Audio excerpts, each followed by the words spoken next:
think we're already recording that. Thank you. So I am going to kick us off here December 11th, 2024. We are together here for our third meeting since the regional summit that we had earlier this year in Lafayette with our regional elected officials. And this is our smaller group, and this is our third meeting. And this is when we thought we would be done with our work. Yes. So that is one of the questions we're going to tackle this evening. I want to take a few minutes just for some welcomes and introductions. What we've got on the agenda really quick before we move from there. We have a really exciting opportunity to have some of our federal officials here with us in regards to the work to answer questions and just be in dialogue with us. So I'm really pleased about that, and I'll have Heidi do that introduction here in a minute. We're going to try and allow them to go do their own life and work and travel after 6:15 or right before 6:15 when we have our break. And then we're going to get into really the homework assignment, the work that I want to thank Jana and the rest of the team that's been working behind the scenes with everybody on the survey and all those good pieces for us to address what is our next step here in this group in addressing and working towards the elimination of homelessness in Boulder County, and also discuss what has been showed up in the preference poll and get some feedback from folks that you've been talking with your councils and your trustees, et cetera. So that's the plan. Is there anything anybody else wants to add to this agenda that you felt you missed? Great. Okay. I just want to ask before we do our timing. So let's do our introduction. Name, title. If your title doesn't tell us where you're at for some reason, from a regional sample, please let us know that. And then here's what we're going to be thinking about is what's your takeaway so far from the work that we've been doing together since the summit, where we've had a larger group of folks that you can share. And I'm going to ask our guests to share their takeaway from the you, and we'll have you all go the group. So maybe let's start online. And Trustee Daly, I think that'll be your first, and then Sama. Okay. Hi there. Can everybody hear me okay? Yes, thank you. Okay, great. So yes, my name is Tanya Dante. I'm on the Board of Trustees with the Town of Lyons. And unfortunately, I haven't been able to attend every working session. I know that Mayor Rogan has attended one of the sessions. But for me, I guess my takeaway is how committed Boulder County is, and this group is, to finding solutions to prevent homelessness down the road. And I think one of the things that has really, I guess, made an impact on me is, even though we might not have a problem with homelessness in our town, I know, I guess it's kind of brought home the importance of making sure that we are providing affordable housing and that we are keeping people in their housing so that we can prevent homelessness. So I think for me, that was the connection from my municipal perspective to the county perspective. So it was just making that link for me and realizing how important it is to keep people in their homes so that we can avoid homelessness altogether. And how do we build more homes? I mean, this is a puzzle we've been dealing with for a long time. A lot of small towns like ours, are struggling to find land or to find funding. And we need to not only focus on affordable housing, but attainable housing as well. So that's where we're at. Thank you for sharing that. Summer? Thanks, everyone. Hi, I'm Sarah Fox. I'm the interim city manager for City of Louisville. And I think my takeaway so far as a staff side is an appreciation for the collaborative and regional approach here. Thank you. That's great spirit. I appreciate that. Let's start on this side. Hey, everybody. My name is Jim Cowish, trustee from the Town Superior. I think my biggest takeaway is, as a town that is collectively in denial of housing issues, this has really turned the conversation to focus on renters. And The amount of work just since this group's been meeting that we've done with renters and our focus on keeping people in housing, like it's really given me the narrative to like, what is our part in this whole thing? So I don't think I really understood it before as a newer resident to the area. So I'm super grateful. Thank you for sharing. That's great. And I'm gonna come back to our guests in a little bit. I'm Lauren Colbert. I'm the mayor pro tem of the city of Boulder. And way. I think how nuanced and different, there's a lot the same, but there really are also a lot of unique challenges for each of our communities. I'm Susie Valdo-Ferry, Mayor Pro Tem to the City of Longmont. I think my biggest takeaway, actually, there were a couple of points. One is, I do appreciate the commitment that Boulder County and our municipalities have for addressing the unhoused. And it's an epidemic. I think, society, we've kind of left a lot of people behind in our societal quest to achieve. And so I think, just really for us coming down and really uplifting and working with the people who need the support the most, that is something that's really humbling to me to be a part of this group. So I appreciate that. And then looking at the diverse communities and knowing what we have in Longmont, we have an issue with mental health illness and drug addiction and unhoused, and the various pockets of where homelessness, what it all encompasses. People who are on the streets because of drug addiction, people who are on the streets because of mental illness or because of financial reasons and not having the support. And so really addressing how can we come together to address those individual needs, meet people where they're at, and carry them along the way and get them in building that self-sustainability. That was and moving forward with that effort. And I just appreciate you all and the expertise that you all have. I've learned a lot. Thank you. Yeah, thank you. Thank you. Susan Lopez Baker, Boulder County Housing Department Director and Boulder County Housing Authority Executive Director. I think my biggest takeaway is that all the jurisdictions are so different and also so important. And in talking with usage staff earlier today, they reminded us of all of the approaches are important. Every piece of the puzzle is important. So I'm really excited to see what this group decides to push forward. And as staff and I were talking, we thought this, whatever happens, this is going to be a new tool in our toolkit. And we're really excited about that work. So that is my biggest takeaway, is that despite all of our differences, we can still come together and have a collective goal. And that's really exciting. Thank you. Katie Grove, Division Director of Homeless Systems and Coordinated Response. I'll still never get that right. In the Boulder County Housing Department.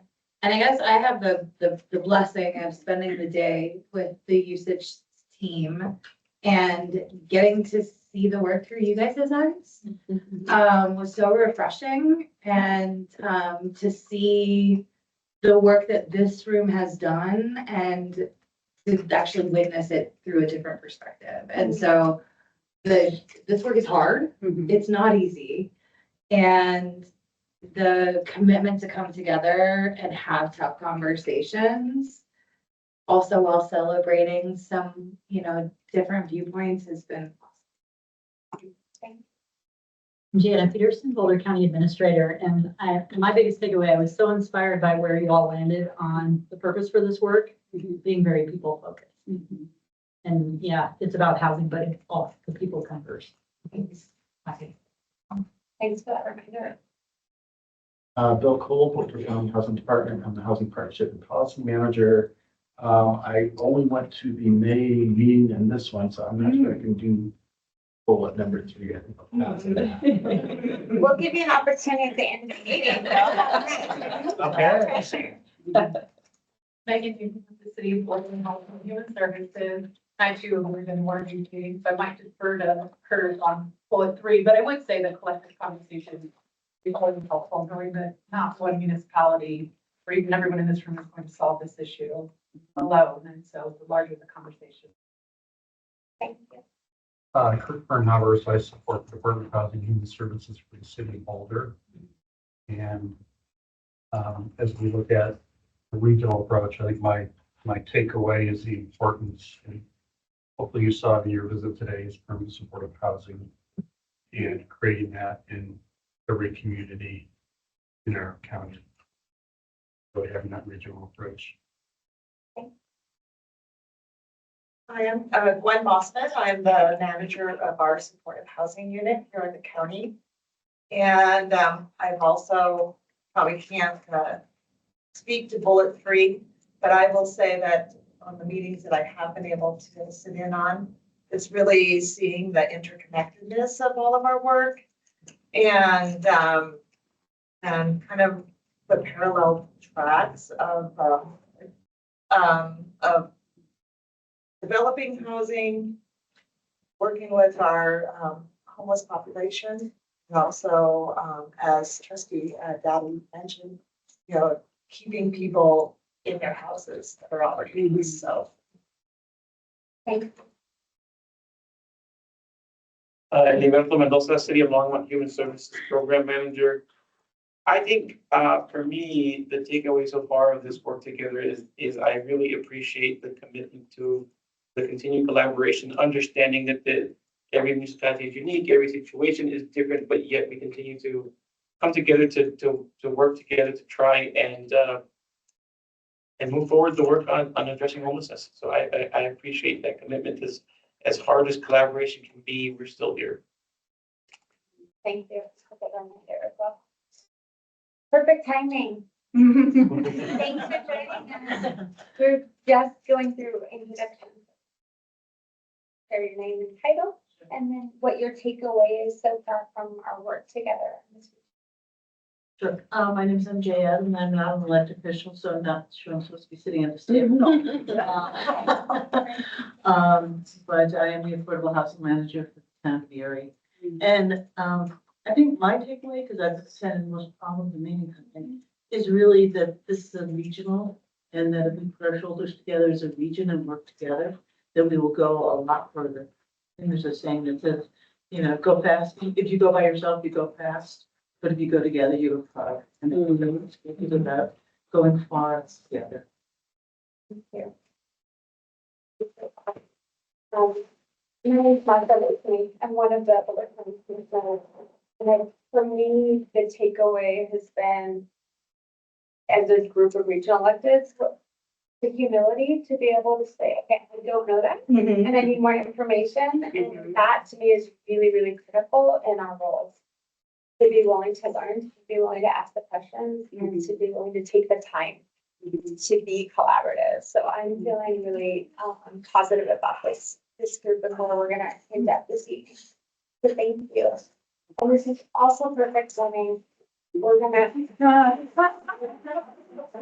Spent a lot of time finding a parking spot.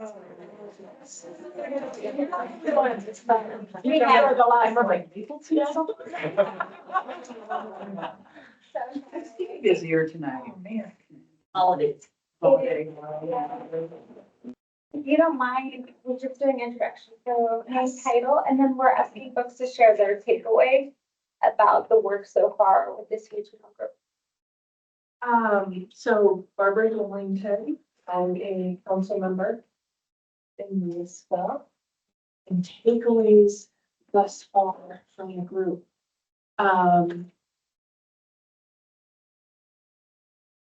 So it's like running a marathon and asking me to speak afterwards. So Sure at the end. someone else can share, go right ahead. That's fine. We'll come back to you. So that's great. Thank you, everybody. Appreciate that. And we've got some guest speakers. I'm going to turn over to Heidi Grove, who got an opportunity to spend the day. This team too, and then we've got some slides of presentations. So for those who may or may not know, there's this thing called the United States Interagency Council on Homelessness. It is the only federally designated cabinet, if you will, that is committed to homelessness. And we've been fortunate to have our Western Region representatives join us today. They flew in yesterday for this meeting, actually. And I will turn it over to Katie and Matt. Good. Hi, everyone. I'm thrilled to be here. I'm Katie Miller. I am a senior regional advisor for the U.S. Interagency Council on Homelessness. And I would love to just say what my takeaway today has been. I have witnessed great work. So you all are doing the right stuff. And I travel all over the country and I don't always see that. And so I just want to validate what I've seen today. I've seen incredible partnerships, just really strong thinking about the whole spectrum of need. Really love the conversation about also needing to talk about prevention. We have to talk about prevention, and we need to do all of it. There's not a right answer. There is such an incredible need in our communities right now. It does need to be locally focused. And so someone in Washington, D.C., or I'm based in Seattle, telling you what you need to do in your community doesn't work. I can provide you guidance and tools and connections with other communities around the country, but really knowing the population and what you're facing locally and your needs, and continuously looking at data and looking at what's working is how we get this done. And it also takes leadership at the highest level. So the fact that you all are doing this work together is outstanding. And so thank you for showing that leadership and driving this action together. So thank you for that. So I do have a few slides just to give you a little bit of more information about. Oh, sure. Yeah. That's okay. You're excited. That's a good thing. So my name's Matt Dufresne. If anyone ever saw the movie The Shawshank Redemption, Andy Dufresne was the main character. There's no no connection there other than the name. But I've been working with Katie for the past year. I've been detailed over from HUD to USICH through a White House initiative called All Inside. And I'm the federal team lead, and I've been focusing on Denver as one of the cities.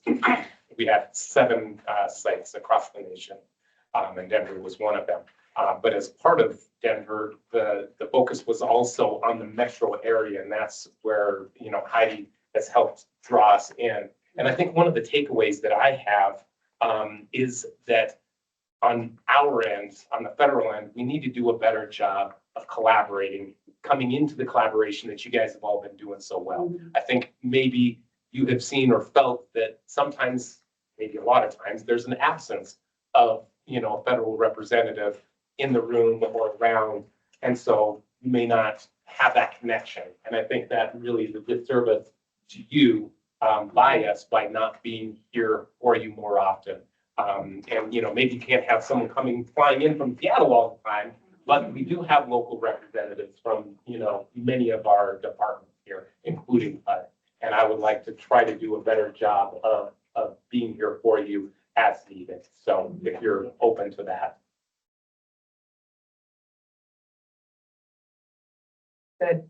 And we're sad that his detail is ending, but it has been an incredible collaboration. So U.S. Interagency Council on Homelessness is a very small federal agency. As Heidi mentioned, we are the only federal agency responsible for addressing homelessness across the federal government. Our job is to coordinate 19 federal agencies at the cabinet level, at the secretary level in Washington, and it includes the White House Domestic Policy Council. So our council chair roles rotate annually. It is currently run by Secretary Becerra of HHS and Secretary Bill Sack of USDA is the co-chair. Just really important to see that when you talk about homelessness, often we talk about HUD or we talk about the VA or HHS, but we work with all of the federal agencies all the way to the post office. So when you think about all of the work we need to address homelessness and all of the systems that we touch, think more broadly about that, all of those resources, and our job is to coordinate that effort. So you can go to the next slide. We do that through a federal strategic plan to prevent and end homelessness. Our current federal plan is called All In. And it has 6 pillars, 3 solutions pillars, 3 foundation pillars. This work holds each of those federal agencies accountable. So if you look at that federal plan, there's a chart in the back that where each of the federal agencies has to report up to us on progress towards achieving the goals of this federal plan. I imagine the new administration will want to create a new plan, but for now we continue to drive forward on this plan. Next slide. We have a number of resources that we put out, and so I just encourage you to go to our website. Some of the guidance that we've recently put out, this is called 19 Strategies for Communities to Address Encampments Humanely and Effectively. Next slide. This goes through really how communities, it mirrors our federal plan, but how communities can do that work. Next slide. I just wanted to give you examples of some of this stuff so you can look into it if you're interested. The other is a federal homelessness prevention framework. This is the first time we've ever put out anything on prevention. And so as you know, and as you know, we do this work often, we're so tied into the crisis response. It's hard to really look upstream, but we have found that the numbers of people coming into homelessness are so much greater than the numbers of people exiting homelessness that we have to address it. And so we are working very hard to address it head on. And so this framework is a guide for communities to look at that locally, how you create this framework. We are definitely not saying to move resources away from homelessness and the crisis response, but it means that there are other mainstream resources that need to become or need to be brought to bear to address the problem. And we need to hold those systems accountable. And something we talked about today is where are those systems partners at the table? It's not that people are not successful in systems. We believe that homelessness is a result of systems failing people. And so looking at the criminal justice system, hospitals, the education system, the mainstream housing system, we need these partners to come together and help us solve this rather than being a siloed group that works on homelessness alone. We need all of that to come together, and that's what the prevention framework talks about. Next slide. This shows you some of just a slide from that framework that of what we talk about, what prevention means, and we define that. And then next slide. We have also put out new recent guidance on how health systems, so again, thinking of those other mainstream systems that need to partner with us in this work, and hospitals and health systems are key pieces of that. And we have guidance that has just come out. We did a webinar, I think it was yesterday, a national webinar on this work. So you can check that out. Next slide. Stay connected to me. Again, I am based in Seattle. I work in 12 states, but I do come here fairly often. And I'm happy to continue. Heidi and I talk regularly, but use me as a resource. My job is to bridge what's happening on the ground and tell the story of what you're doing and communicate that to the policymakers in Washington. So there are 6 of us that cover the whole country, and I'm one of those 6 people. And so I am most effective in my job if I can really help them understand what's going on so that they can set better policy. We have a newsletter that we put out. That's how we get much of our information out. And so I encourage you to just go to our website and subscribe to that. And then we're also on social media. And then this is our website. A lot of resources there. So thank you. We want to open it up for questions for our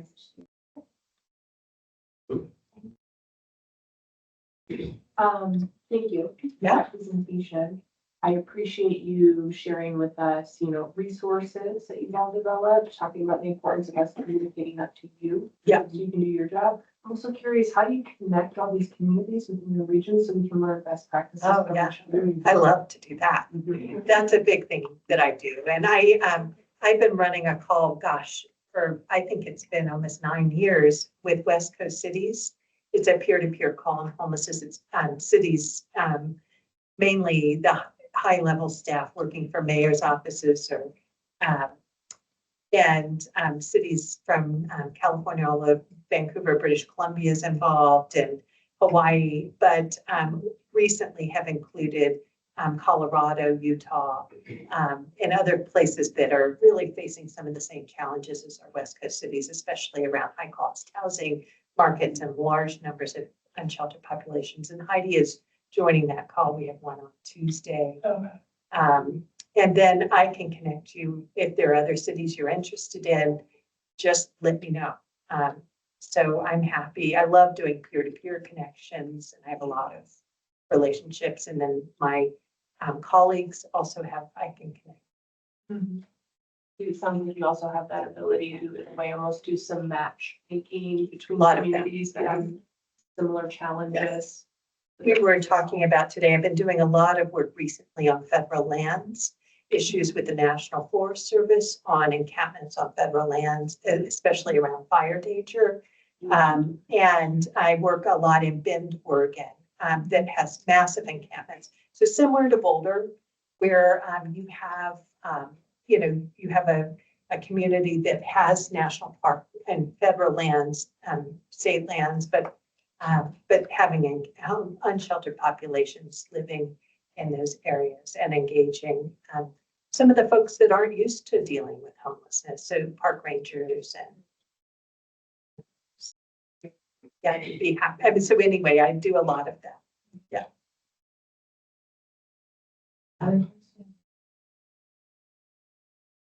Share really quickly that we do have, I don't know who all you got to talk to. We don't have representatives here tonight from Netherlands.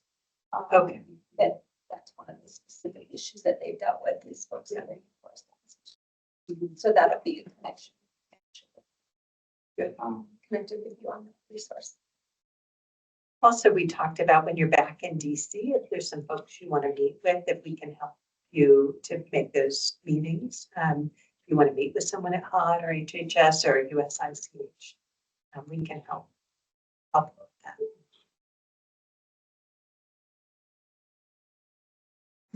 I'll go along with that. Would you like to share some of the big questions our partners share? We heard a lot about a number of the challenges that they're facing. Being able to funding for services, issues around insurance costs, concerns around meth, and and the cost and the liabilities that come with serving a population, providing low barrier housing, but also needing to have the support people need to feel safe and feel successful. So, yeah. Is your work primarily focused on the individual, or do you do family work as well? We work with all populations. And you'll find in the federal plan, we don't call out specific populations so much. We talk about these large bucket areas. And however, we do have an initiative that we've launched recently on youth homelessness. And it's really pretty cool. We are partnering with the Commonwealth, Virginia Commonwealth University, a professor there. And we have actually engaged a group of young people from all over the country with lived experience of homelessness as our consulting board. And so it's the first time we've hired a board of people with lived experience to help us write a youth-specific plan to implement the federal plan on youth homelessness. And it was funded by the Rakes Foundation in Seattle. So that's neat. And it's coming along, and we bring the federal partners and national partners to the national advocacy organizations, as well as these young people, but they're really driving them. expect that to be published? I hope soon. They provided an update. I heard an update this morning, but I believe that, I hope I think they're feeling some urgency to get that done, right? Yeah, so you're gonna see some stuff come out pretty quick as we try to, be responsive to change. Yeah.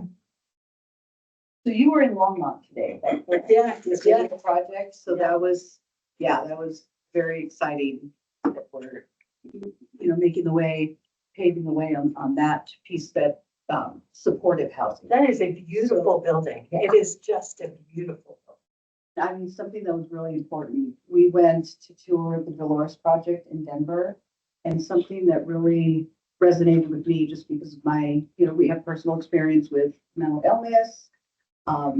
That's a passion of mine, is it's to look at law legislation that has impacted folks struggling with mental illness. And so the trauma-informed design was something that was really important to me to see that come to fruition is very exciting. I know in a lot of projects we're doing with the Longmont Housing Authority, addressing affordable, attainable housing, as well as permanent supportive housing, we're having to give into or connect public-private partnerships because the concern of funding. So in the future, I think, I'm kind of just an anxious person by nature. So, what the future holds as far as funding for mental health, people experiencing homeless who are struggling with mental health and drug addiction. Are the resources going to be there in the future? What can we expect and what should we be prepared for? We don't have the answer for that right now. I mean, the money comes from Congress. And so that's, that is whether they allocate the resources. We are still waiting on a federal budget for 2025. And but we don't know. What we do know is that nothing in the federal government changes quickly, and programs will continue. Okay. And so while maybe there's talk of major change, I don't think that happens quickly. Okay. So no, that's helpful because at least it helps us prepare. The other thing is, do you get a sense that folks understand that this is a problem, that this is a big issue that we are facing as a nation, and there is commitment from the powers that be to really hold on to the strategic plan and the work that you all are doing? Yeah, I mean, that's a tricky thing. I mean, the Biden administration was very dedicated to this issue and very involved. We just don't know what the next administration will be. And it's, possible that the leadership will come from the local level. Okay. And again, we will do whatever we can to support you to be successful. And so use us as a resource, and that's where it's important having those cross collaboration with other municipalities nationwide. So hook us up. yes. Yes. I have a question. Can you talk a little bit about the all-in plan thus far and some of the 7 cities that were prioritized in that work? Sort of what were some wins or maybe challenges that you noticed and can share? Sure. So the seven areas that were covered were Chicago, Dallas, Phoenix, Denver, Seattle, LA, and then the state of California. So it was a diversity of areas with similar challenges, but also very unique challenges depending.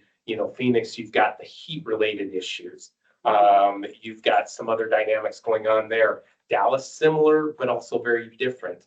Denver was the last city to start because we waited until Mayor Johnston was able to get up and running. So we had less time to do some of those things, whereas the other cities had started basically the year earlier and had a year jump on us. But at the same time, we got to learn from what others were doing. So some of the learning lessons were, for instance, looking at waivers that could be available to municipalities and to COCs, and how to do that. So that's something that we've talked with Heidi about, and that's something Denver was actually one of the cities that utilized waivers the most. And so, I think there's a lot to be learned from that. And also, I think as we come into this new administration and this new Congress, they are looking for ways to continue to bust barriers and to make it easier to follow regulations or not to have as many regulations. So that's something, I think that's a real positive thing to keep in mind that we can be looking at in the future. And I think as you folks find challenges and issues, those are the things you want to bubble up through your local representatives, to your state representatives, to your federal representatives, to help address that, not just from a waiver perspective, but from an overall perspective in helping to address those regulations. Now, that's a longer term process, and that's why waivers can be very beneficial in the shorter or more near term. I'll add to that, that HUD did put out during this process some guidance on how to streamline, or for housing authorities to streamline the waiver process.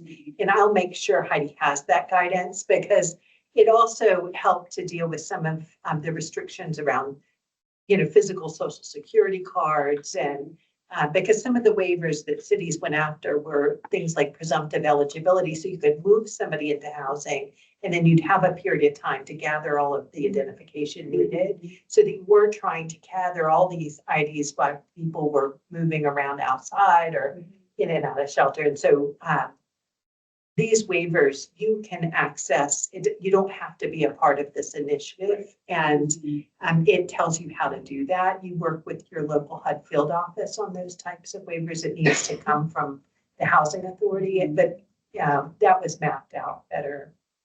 And we've got a document that's going to be coming out at USICH that I helped draft with some of my colleagues. That's going to be coming out officially pretty soon. And then I'll we'll make that available to you. And Trustee Davy is also, Oh, I sure. just wanted to just say, the thing that's challenging in Boulder County is we have not one, but 3 housing authorities. And so we've had these conversations across our housing authorities, and the commitment is that if we go after waivers, it'll be collectively, so there's no wrong door. Good. So it's not like LHA has all these different, bypassing things than BHP or PCHA. So it's in a mutually agreed upon county. And I think as you come to, one of the departments with those sorts of things like HUD, and you can come and say, we're doing this together. This is not just us doing it this way. We've come together and said, this is important for us as a region to do this. That holds a lot more weight, and they're going to be much more likely to accept that waiver request. Trustee? Hi, yes, I remember earlier on we were talking about one of our goals being advocating for more funding at the federal and maybe state level as well. And I'm just curious, Katie, you mentioned US Congress earlier. Is that really our best way to advocate for more funding, is to contact our congresswomen? I don't know that I'm allowed to say that, but I would say that is where you should go. Yes. Just checking. That was my the federal agencies don't have control over the pocketbooks. And so the Congress allocates the money to the federal agencies. There's some policies that get set at the federal level at the federal agencies, but that's even become more limited recently. And so it really is Congress. Yeah. Thank you. Yeah, we've got about a minute. I'm in late and then I take up all the time. No, you did. So you mentioned about the waivers and the regional approach being useful. Are there other, in your experience, other things that seem to move the needle faster or more when it's a regional approach to asking for the fund or the program or what? Well, I think having that regional approach shows that, you've talked things through and they're more likely to do that. I'm not sure if there's anything else other than kind of the format that I have provided to Heidi, which helps make it very simple and easy to see what you're asking for, why you're asking for it. Here's, how it will, affect your population. And here's the underlying, data to support that. And so having that, so it's just when they get it, they're like, oh, yeah, I can see, that makes sense. You thought about this. Here's how it's affected, here's why. And I'll just add, the regional response is the right response and the no wrong door. So the more that you can share data and you can align documents and policies, it will help. I mean, just to help streamline and get people to move through systems and programs quicker and out, coordinating resources, and just that communication is really critical.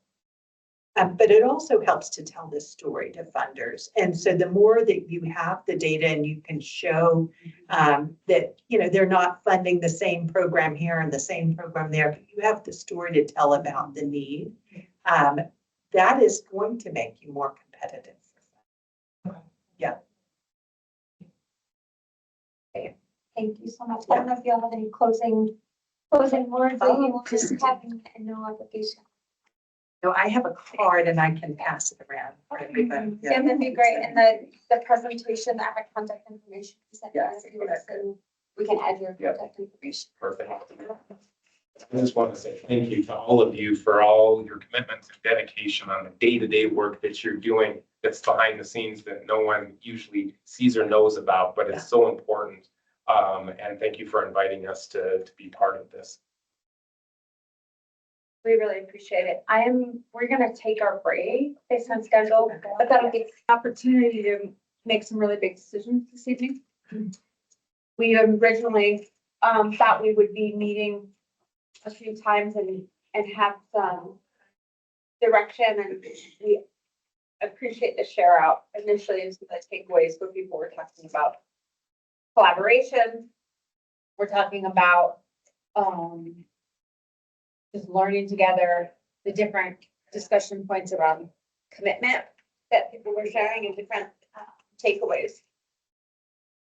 And before we get to the going through the survey, I want us to have a conversation together about what this group wants to do next. Because I think that will help us formulate what we do with that list of action steps. Because we have an opportunity. We had previously talked about increasing housing as a mechanism to eliminate homelessness. We also talked about the larger goals of just making sure that we are continuing to work together and collaborating. Some of the original goals that we had for regional housing. So that's the first question. I really just want us to have some conversation. And I'm trying to figure out who we're missing. We're missing a couple of people here, so maybe I do need to wait. Yeah. But you all can start thinking about it.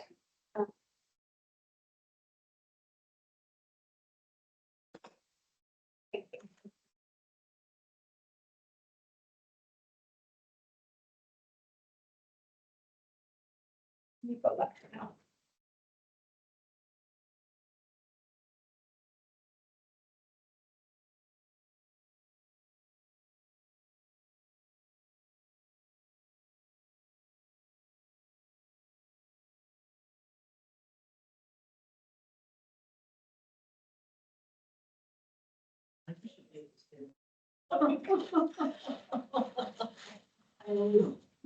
Clearly, we need a bigger table. Yeah, I think that's the thing. I don't love that. Yeah. My daughter was traveling, so she just needed to let me know she was safe. So before we go into our list of the survey pieces, we're gonna have a conversation together about what we do want to do. What does this group want to do next? And I see a hand up. Trustee? Yes, hello. If I could ask you to maybe stop sharing your screen so that I can see who I'm talking to. I can't really see the people sitting in the room because all I see, thank you, that's great. Okay, so I guess my main concern, since they touched on this, was this change in administration. And I feel really strongly that we need to reiterate the need for funding, whether it's for the prevention of homelessness or whether it's for more affordable housing. And I just feel like there is a way for us to communicate to Congress, maybe to our congressmen or congresswomen, how important this agency is to us and to the work that we are trying to do at a regional level. Thank you.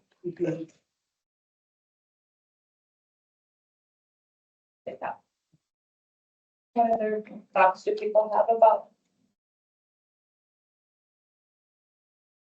Can you restate your question? What does this group want to do? And what and I can narrow it down a little bit. This group could internally meet every month and share what's happening. This group could close tonight based on what we have and what we're going to go through in our action steps and survey results. And this group could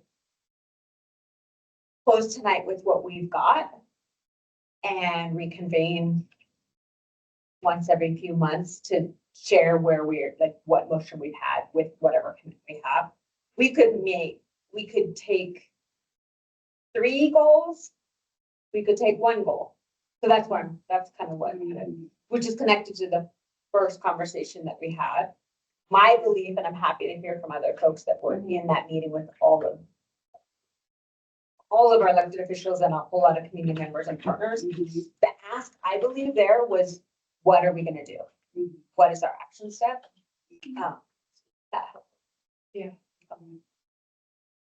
I think that'll help us drive next conversation on the next steps and the results that folks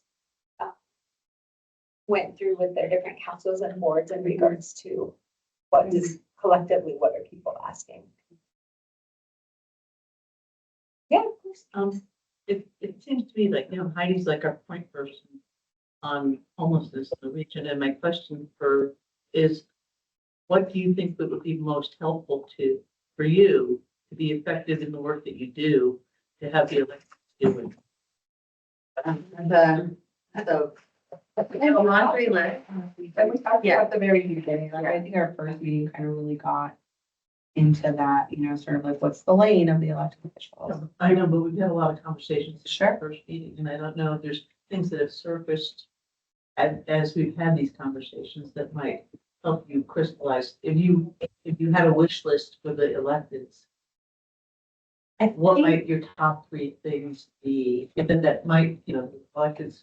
Well, thank you, Heidi. Thank you for me. But it feels to me like what we can do most effectively here is to figure out how to make her leadership most effective.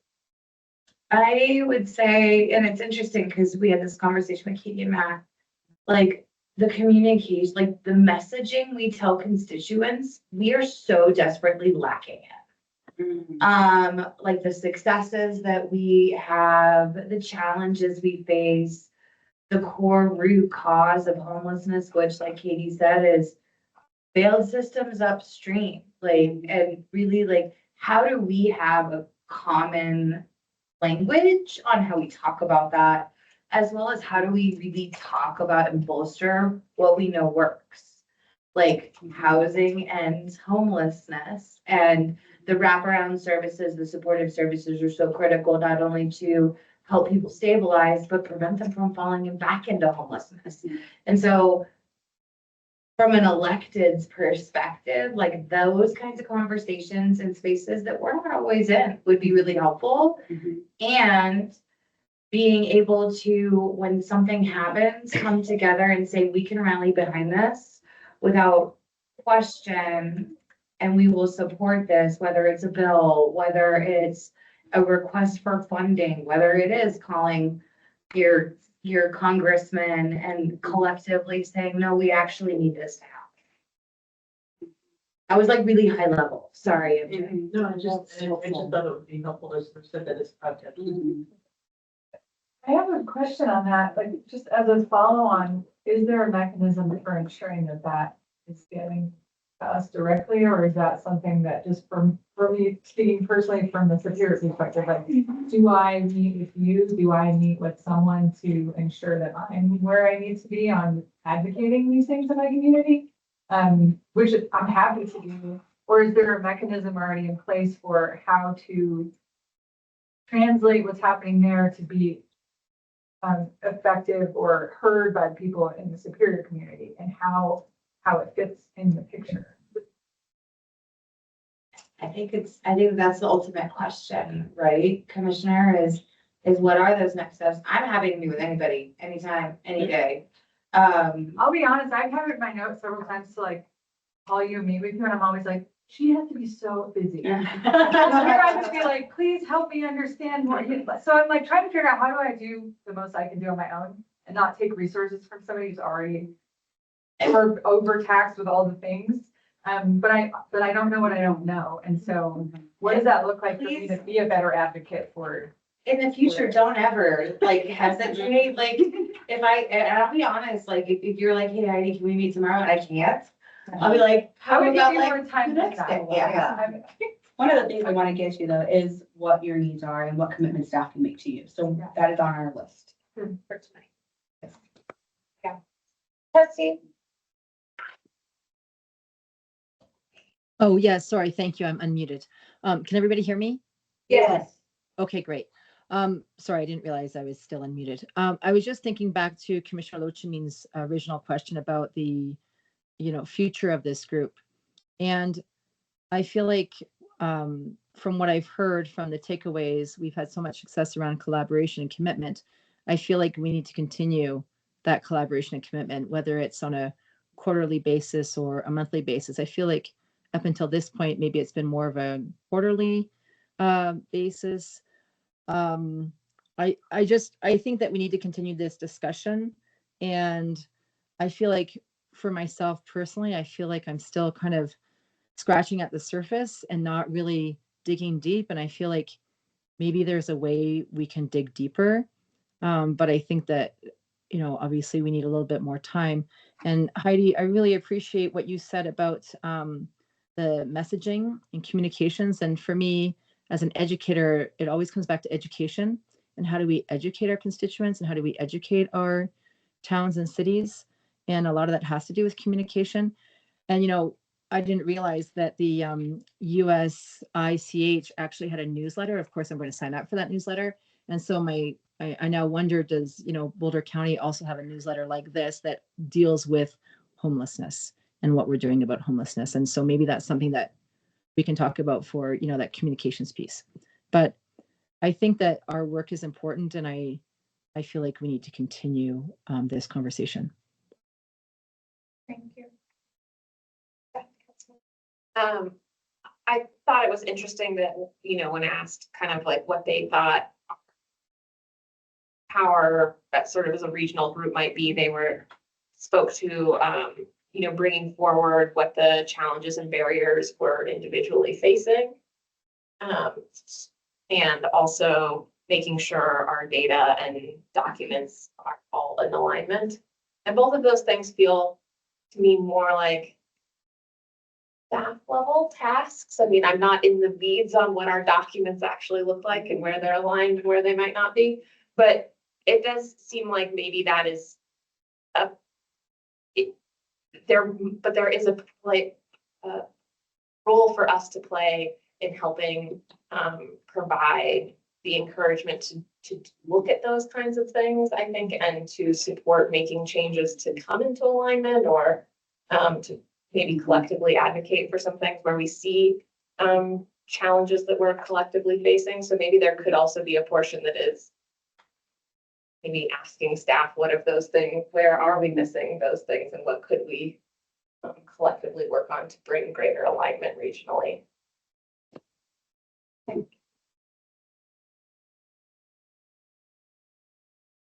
I think about, us as municipalities, we can also ensure that we have these on our goals, on our council goals and objectives that we incorporate or include so that we can allocate dollars to staff to collect the data, to name and bring, and document what are those challenges and barriers and making sure that we have appropriate staff to do that work. I think, how long have you been with this? A while, almost 7 years. 7 years. So when you started, I want to feel like, was there a focus on unhoused? I thought it was already at that time. I started right at the beginning of HSBC. Okay. So prior to that, so maybe, earlier on, where council was not focused on addressing homelessness, it wasn't in their goals and objectives. Therefore, we didn't have the staff capacity to even pull that. So making sure that as we go back to our own municipalities, does the council as a whole, are we committed to this? Are we going to include this so we can allocate dollars to have appropriate staff to bring us back those numbers that we can take to Congress and advocate for? So I think something that I would like to do as an elected official is call, not just Congressman Magoo's, because I meet with him quarterly anyways, with the Latino Advisory Council we do. And, we have some that already see this and see the need. Maybe we need to tap into people who don't see the need and what can we do to move the needle there? Because it's really going to be kind of changing the hearts of those who are standing in the way. And so I would like to get, focus on an advocacy. And I think that's something I could do. I do like the idea of meeting. Maybe we don't have to meet every month, but at least quarterly to kind of say, hey, this is where we're at. These are some of the obstacles we're facing, or here's some of the successes, and then kind of coordinate efforts. So. I saw the note there on the idea of quarterly meeting. I kind of heard it from 2 others.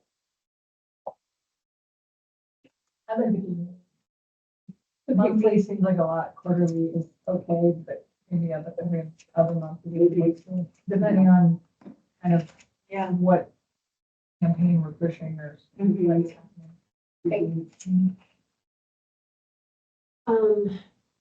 So when I think about the conversations that we've had thus far and future state, especially surrounding what we had in the room today, it feels premature to dissolve this group right now. I think we have some good momentum at the moment, and I would hate to lose that. With that being said, I'm not necessarily saying this exact group of people or this cadence of meetings. I think it's worth evaluating once we figure out what our specific actions are, who are the stakeholders to get into the room, and how often to make meaningful progress and get that information out to the community. That's great. So one of the observations I've had in several of these meetings is a lot of the ideas that have come up have been around creating affordable housing in different ways and different approaches. And the Boulder County Housing Authority supports almost 40% of the population in the county. What I'm thinking of is are there other ways that the elected officials can support our housing authorities to provide those affordable housing ideas that come forward. I mean, all of this only gets solved through different approaches to affordable housing and all of our things. I mean, there's lots of other things too, but if we don't do that, we won't have success. Great. I think that's helpful. And part of the reason is if there was anybody that tabled that said, I think we're done, and I think we have like a focal point, then that would help us. I mean, that would help us decide what I think in the next piece. So that's helpful to get some input now, and we'll get to make that decision before 7:30. So let's go into the preference pool. Everybody had an opportunity, to go back to your councils, your boards, your trustees, and have the conversation about which of all of those items, that we talked about, which is more of the, like, how. So let's, and I don't. Mhm.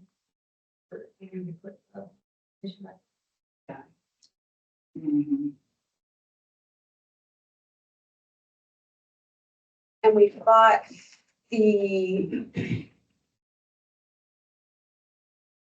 folks responded by ranking, so that's really what I would love for us to try and determine. My belief is we can't do all of it. My belief is that we can continue to collaborate, be in communication. We can work on some of the messaging. I heard people saying that a few different times. I'm gonna encourage us to think about all the conversations that we've had and all the input that we've got from the other folks who asked us to move this work forward and take action on something. So this is what we've got right now from the poll results. And these are the different items that came in. So what you're seeing now is what ranked highest. Weighted from everybody who is at the table, and the folks who aren't at the table right now, in regards to how could we start addressing and eliminating homelessness. So the one that ranked at the top on the eliminating barriers of access to accessory dwelling units / cottages. There's a lot of different pieces in there about how we could do that, but that was the first one, or the top getter per se from the poll results.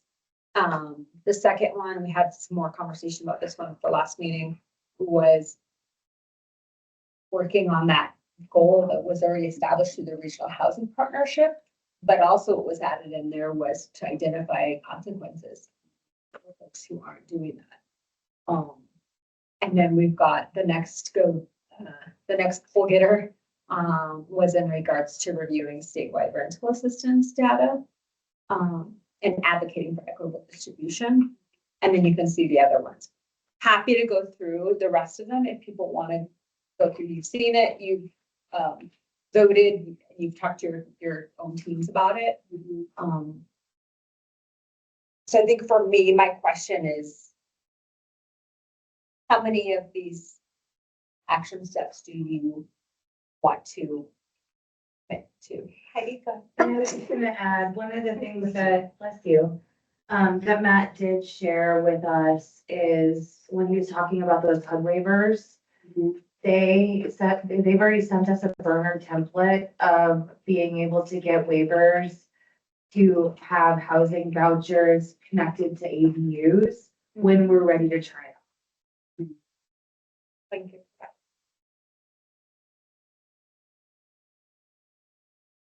Honestly, I'm surprised that this, I don't know if this is like open conversation at this point, but I'm surprised that the second highest one was the consequences. I'm just, because, I mean, it's great, but I was just surprised it ranked so high.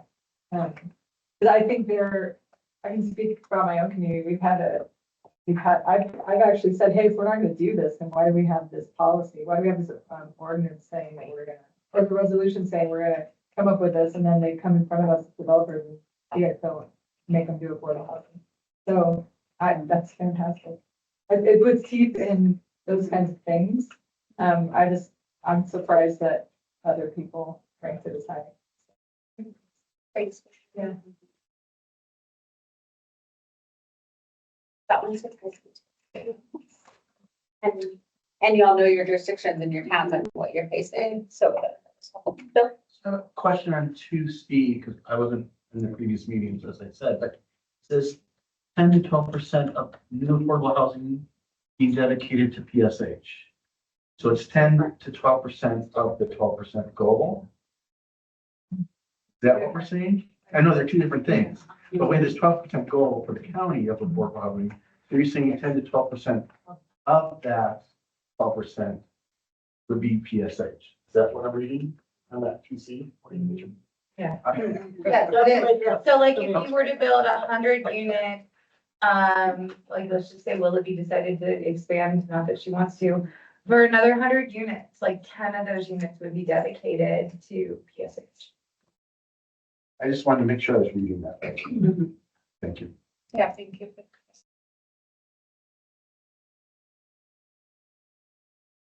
I'd say at least two things we should. But they're very different lanes and, different like ways to get to those. I think we can manage that. Number one is, I mean, it's coming out from the state.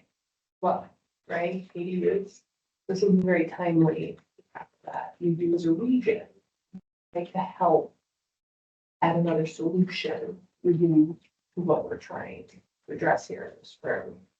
Because otherwise, over the next year, other processes, ideas about what that means are going to be done independently of each municipality. So why not try to wrap our arms around it, this perspective, right? And provide resources and guidance in that way. That's a big thing to tackle. But I think it's really important. So I don't know how many other things can be done in addition to that. And I appreciate that. And I just want to remind folks, every city and town is going to be doing their own work. So nothing else that you're doing has to stop your applications for Prop 123, all those different things. So just to be really clear, our housing authorities are going to continue the work that they're doing. But I do think if we can choose one, my ideal walk away from here would be we choose one focus for 2025. But if you all feel like, you know what, we can handle more than that. On what I heard was gonna be a quarterly check-in, then that's where I'm at as one individual member of this group. Yeah, I mean, I guess I'd like to advocate for us doing two because, well, for Boulder, we just finished a big ADU streamlining process. There'll be a little bit more that we comply to do with the state legislation, but this isn't, at least for our community, mostly there. So, I don't know, I guess. I'd like to have something that we're in it working on together too. I think in the very least for us, if we focus on one, I still want to hold two as like, this is kind of down the line. So I think that the board wants to do things, but the residents are not supportive of this. And if the narrative changes like, well, we have to do these things, then that's a different conversation. Which would enable the board to actually do some of the things that I think they're comfortable with, but there's a lot of prejudice to affordable housing. It's very interesting, like so, I mean, those are the kinds of things that can enable us. But if it's not like one of the main goals, then I'm comfortable with just working on that. We did an ADU ordinance a couple of years ago. Sorry. I was gonna say, if I may, we say 1 and 2. PSH can be expensive because you're talking about a 16-to-1 case management ratio. And that means staff expenses, that means a lot of things. And so I think that as we, like, if you want to take 1 for 2025 and start planting seeds for 2, it's that funding piece that's gonna need to start to have conversations about. I'll talk to you more about that. So I don't think I understand all of what that means. Well, I don't either, so that's clear. Yeah. I don't know what PSH means. Permanent supportive Got housing it, is okay. deeply affordable housing, so you're talking 30% AMI or lower. really high acuity folks with lots of challenges and barriers. The folks that are at Zinnia, and that has a very strict requirement from the state of a 16-to-1 case management plan ratio. So for every 16 units, you need one staff person. And I think, you know, it sounds like maybe people read this to see maybe a little bit differently, but I think that it could be something that we work towards, like whether or not people are willing to commit all the way to this you know, it kind of sounds like even just starting with requiring that or having a reporting and checking in on the 10 to 12% target and identifying consequences for not hitting or not hitting that, or just the affordable units might be like step one. And then like thinking about what the PSH percentage requirements or consequences around that might be, would be like maybe step two. And if I may, something creative that could be considered is like, say, MJ is building a 10-unit facility, if that 10 to 12 would be 1 unit. And then you guys build a 20 unit, that would be 2. Is there a cost sharing across the jurisdictions to cover that case management? To make sure that like there's a little bit more, a lesser of a financial burden on one community. Just something to think about.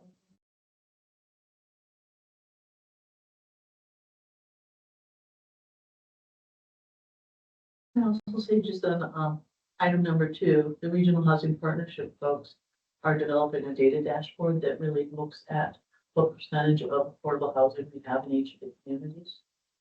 And none of them are anywhere near 10 or 12%, although Boulder and Longmont, you do the best. And part of that is also developing what we see as sort of the pipeline that we have on the horizon right now of affordable housing developments and trying to identify what's actually here in the mix so that that's common information so we know what's in the pipeline. And the other part of that is I know that there's been a lot of advocacy around making sure that we're spending our affordable housing resources for households that are below 30% of the AMI. And not all of them need PSH, some of them just need housing. But it seems like there could be some combined effort on that. Because and I'll say from a small community that, you know, there's a certain scale that I think you have to build in order to be able to have PSA work for the long term. And I like your idea about sharing, but I don't know how that would work out here in the region. I simply don't know who does that type of work. I don't do it, but I know who does it. I know, but you know, just the whole PSH housing tends to be concentrated, and in my mind, part of it, you know, it seems largely concentrated in Longmont and Boulder. And the question is, how do the smaller communities carry some of that responsibility in a reasonable way? I almost feel like 5J, even though it's further down on the list, almost can help support the other items we have higher on the list. Like we need financing to be able to help get the permanently supportive housing, to help eliminate the barriers to access to accessory dwelling units. So I almost wonder if that one is, for Boulder, it's not so specific that they've already achieved that goal, but it's still something that can be a regional project.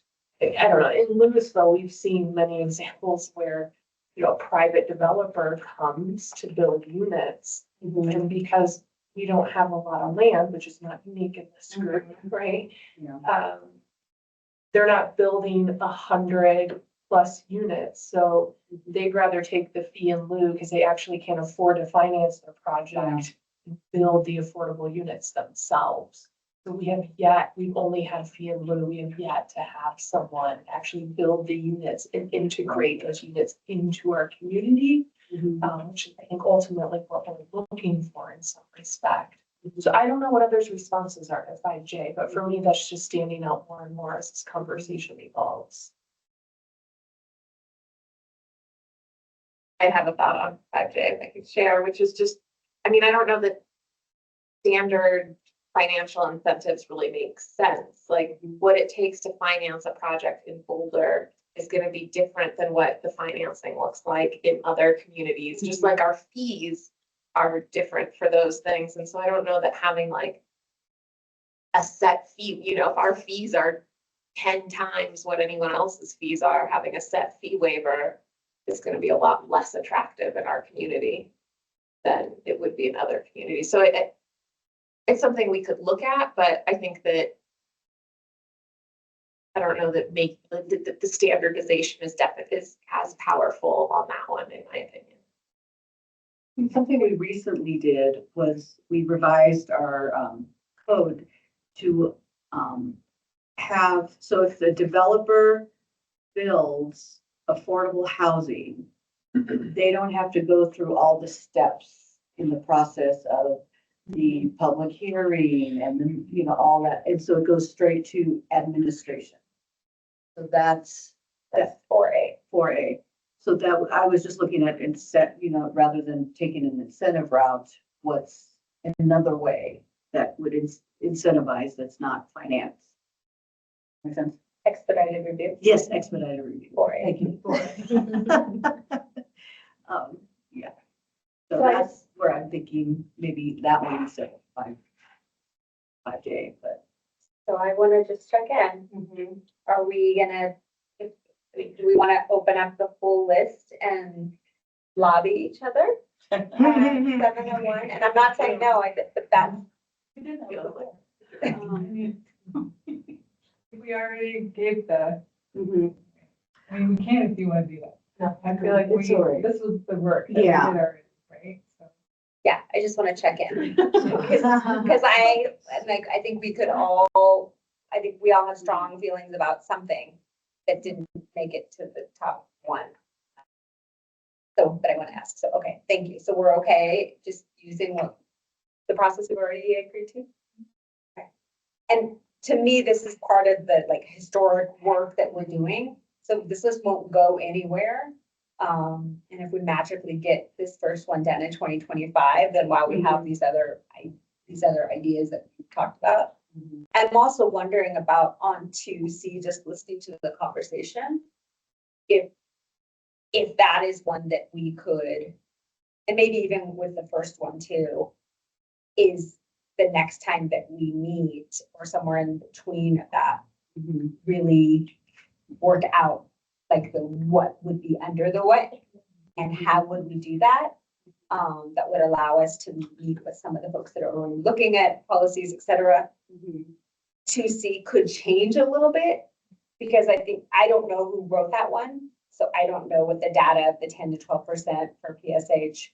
I don't know what's in process of PSH. It sounds like Regional Housing Partnership is getting data together to do that. So it might be 2C as the second item, specifics TBD. And then we could use some of the research and some of the data that's being pulled together to really determine, but still stay within the concept of what was agreed on by the group. That would be another option. How do people feel about that? Is everybody in agreement on the first one as the top goal getter that can I see some kind of visual something from people? Is there anybody that doesn't want to see us move forward on the top goal getter topic? I just say that I'm not in a position to speak for the electeds, and we have a large change happening in our leadership in January, so I just wanted to, you know, as a housing person for Erie, I'm here and interested in and supportive of a regional effort, but we have a new leadership. A lot of changes happen, so I'm not exactly sure how that will inform our participation or commitment. Thank you. And I also want to my hope with this group, with the interest in moving forward is that we'll all, my belief is that at some point, all of us are gonna feel like, oh, this really isn't my topic. And the commitment that we've been talking about over the last few meetings is, okay, what can I do with my jurisdiction to help move the housing picture in a regional way? How can I help build something or create something that's gonna help us eliminate homelessness? That's my belief in our goal statement that we made together last time and refined. So I think we're all here for that, but I do want to just give us an opportunity to reflect on, it might not feel like the only thing to do right now. And I think we're all gonna feel that as we move forward. I just want us to encourage us to be like open to like, okay. And I can say that council wise, I feel like number one, that is something tangible that we can work. And I feel we have the commitment of our council to support and move forward with one. The need, is really of what the need I'm seeing greatly with people is we do need that permanent supportive housing. But how do we get there? Maybe there's an opportunity to advocate for funding at to Congress. But while we're working on number one, what can we do to lock in some dollars? So maybe to To look do some for- refining of the second one. Well, and just even like kind of thinking about it and maybe addressing it in an advocacy kind of way, but really putting our teeth into number one as far as policy and local action. I'm getting really tired now. Yeah, no, that's okay. I know we're on. Sort of getting we're harder. Yeah. I think our superior can get behind the first one, just because for us, the middle housing has been established as completely missing from our community, and this is received well from the community as an answer to where are my kids gonna live, where are my aging parents gonna live. And that in our conversation, our community, really, I don't know that it ties into homelessness, but it does create more housing. And so for me, that's one that I think we've already had discussions about, and we're in the middle of a housing survey now, so, and updating our comprehensive plans. So I think a lot of these things are gonna come out as, here's kind of the direction that we're going now. So I'm fine with that one. I mean, but I don't know that there are people currently that would like to live in those that are not experiencing homelessness or in a space. But if they didn't, then they would. Well, for me, one of the pieces that, from where I'm sitting in unincorporated Boulder County, the question that people keep coming back, like, I can't afford to move out of my property. Right. How do I stay in my home? How do I not lose my home? How do I not, for all the different reasons? And so for me, I think about backyard cottage as a way for people to be able to stay in their own home. So just to add that perspective.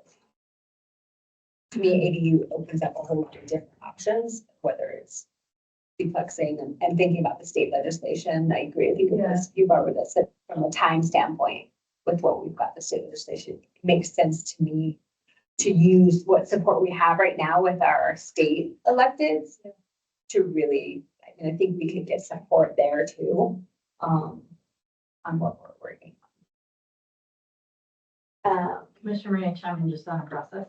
Yeah, thanks. So with folks sort of resonating about 1D and some form of 2C, which I think will need some refinement from what I'm hearing you say.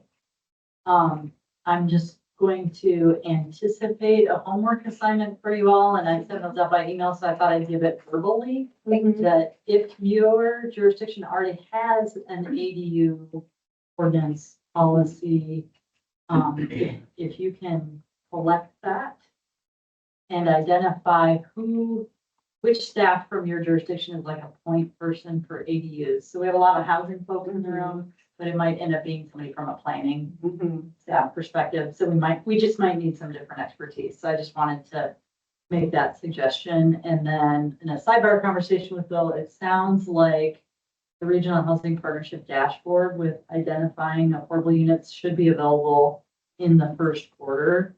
So that, you know, taking that on after that dashboard is published, is just a process. Thank you. Another piece of information, so the Regional Housing Partnership is made up of staff from all of your communities. They've been working for a couple months on the ADU question. They've already been collaborating on the different policies and approaches. So there's already a committee sort of working on that for the municipalities. So I know Louisville, Lafayette, Superior, Erie, are all in Boulder, are all working together. So. I think that's a great point and kind of ties into what I was talking about earlier. With whatever direction we head in, making sure we have the right stakeholders and the words at that point. Right, so we're not duplicating efforts. We make sure we're all aligned with what's going on in the county. Well, and I wonder, thanks for sharing that about RHP's work on ADUs. I mean, that could be similar to the other presentation that we had from staff to come in and have that group come in and tell us where they're at, what they're saying, what data they have, or out a few questions. As the first piece to really look at and then maybe refine the items under there depending on what we're seeing.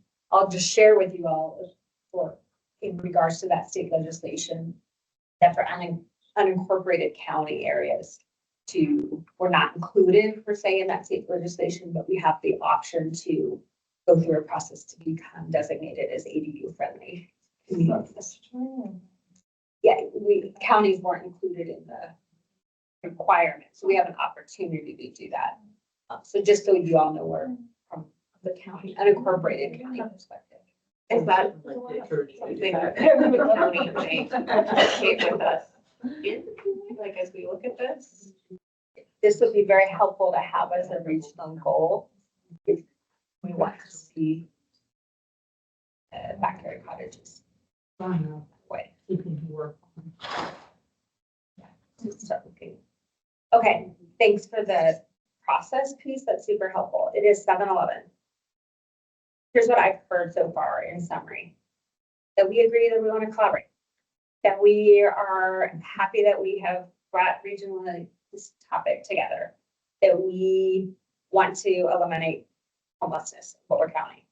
That we have now talked with our boards, our trustees, our councils, and we agree that that first item there regarding eliminate barriers of access to accessory dwelling units and backyard cottages is a focus point that we can all regionally work on together. That we will refine that, the what's, et cetera, on there.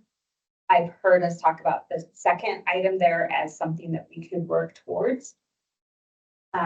So that's what I'm hearing from a takeaway and our work. I've also heard quarterly meeting. Quarterly meeting I heard, and I heard every other month meeting. So to me, that's the next step. What does this group, how often does this group want to meet? Heidi, did you? I think the other thing, correct me if I'm wrong, that I heard was cohesive communication about the conversation and what that looks like. I'm not really sure. Thank you. So given that we've agreed not to do everything, that's great. But now based on what we're talking about that we want to commit to for 2025, how often do we want to meet?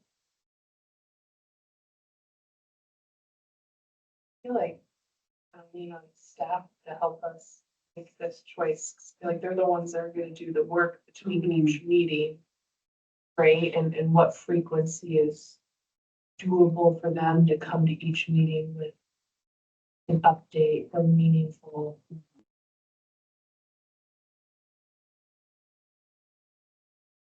I have a little bit of concern that it's hard to like keep momentum going with a quarterly meeting. It just, if something falls off the list and doesn't happen, then you have half a year that's gone by before whatever gets accomplished. This is one of my favorite meetings, so I get it up. If people want to.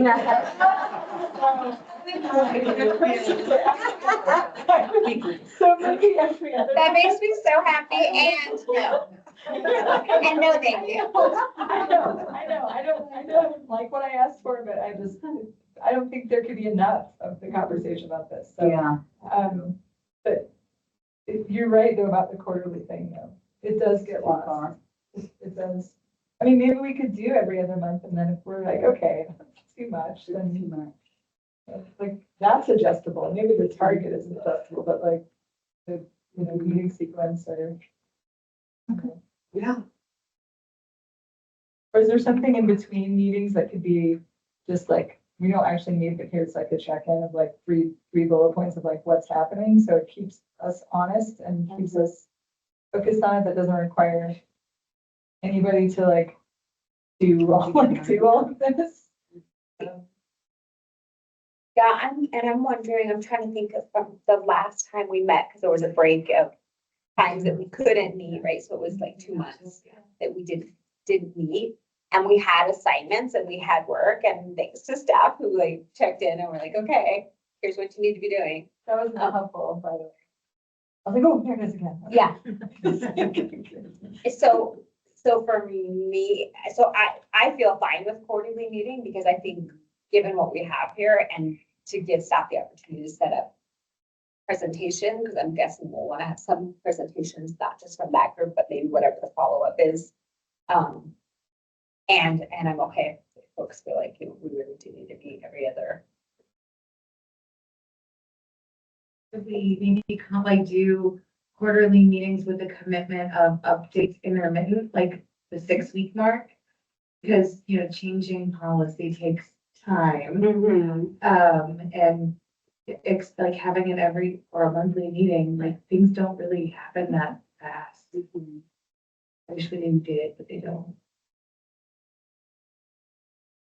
I'm good with quarterly.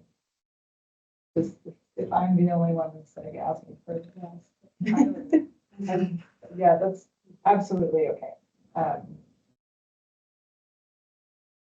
I realize I tend to do stuff myself and not always ask a lot of stuff. So I'm more processing it as like my own, like, what am I gonna do? And less of what they're gonna do, not thinking like there's obviously gonna have to be some part of this.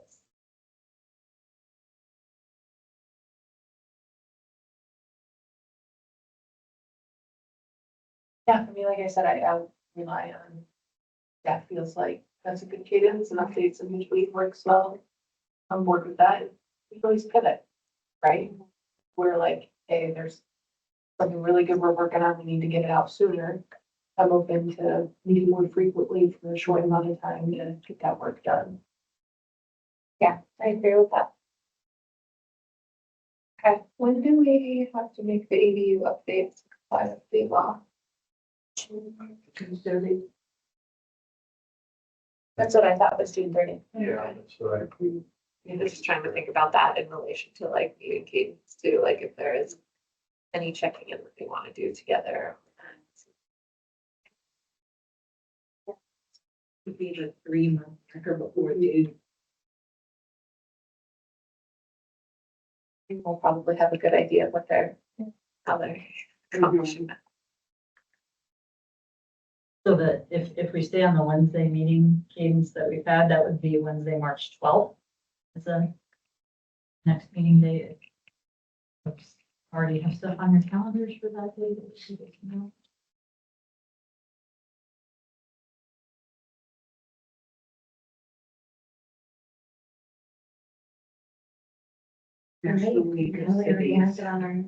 Oh, you're gonna be in GC. Maybe. If it's. That date's already on. Oh. Not Staff that made we an were assumption. guessing. Might be a national. National League of Cities, anybody else? March.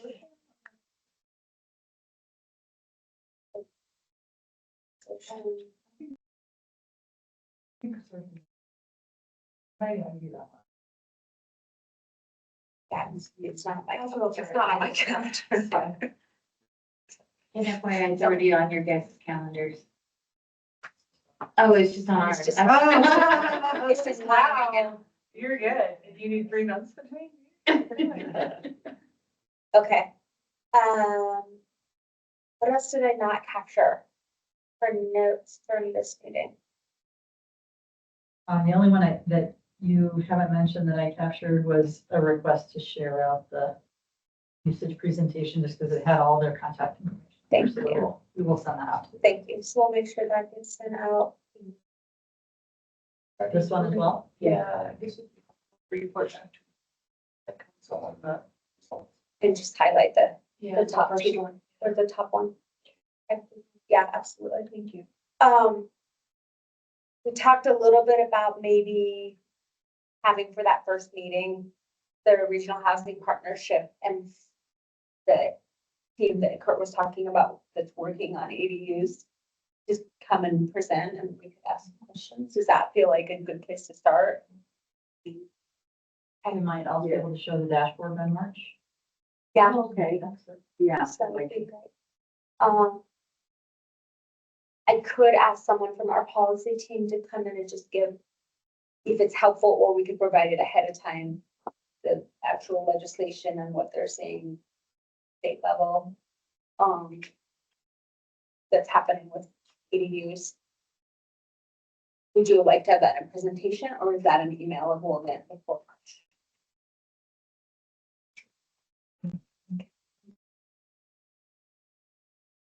On the 29th.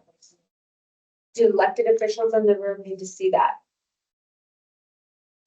The legislation that we're. Yeah.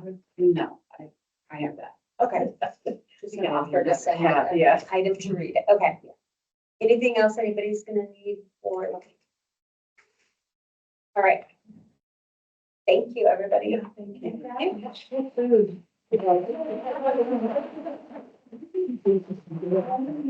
Huh? We could.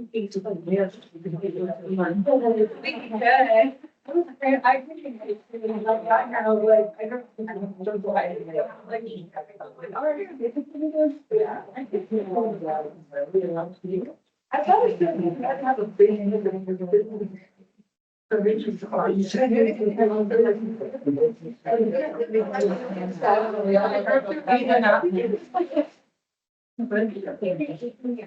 Oh, that's good. Sorry, we didn't. Well, there wasn't a lot anyway, right? But yeah, people are still not at work.